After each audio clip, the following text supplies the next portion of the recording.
বাচ্চাদের সাথে এটা মার্শাল আর্টেরই একটা বেসিক ধারণা এবং কিছু এক্সারসাইজ যেগুলো বাচ্চাদেরকে আরও বেশি চাঙ্গা মনোযোগী করবে এবং শিক্ষার ক্ষেত্রে তাদের আরও বেশি আগ্রহী করে তুলবে এবং প্রতিদিন এই এক্সারসাইজগুলো যদি তারা বাসায় করে তারা আগের চেয়ে আরও বেশি মনোযোগী হবে।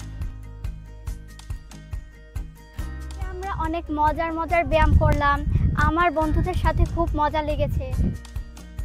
3টা কিক আর 5টা পাঞ্চ। আমরা আজকে অনেক ধরনের ব্যায়াম শিখেছি, মার্শাল আর্ট শিখেছি।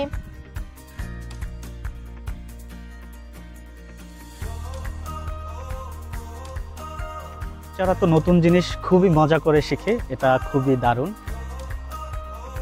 এই বাচ্চাদের ক্ষেত্রে আমি এটা আরও বেশি মনোযোগী পেয়েছি এবং তারা খুবই অ্যাক্টিভ, জিনিসটা আমার খুবই ভালো লেগেছে।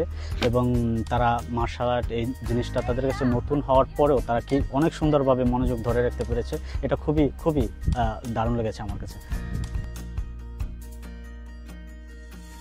আর এগুলো আমাদের স্বাস্থ্যের পক্ষে খুবই ভালো। আমরা প্রতিদিন এই ব্যায়ামগুলো করতে পারি এবং আমাদের আত্মরক্ষার জন্য এগুলো খুবই প্রয়োজনীয়।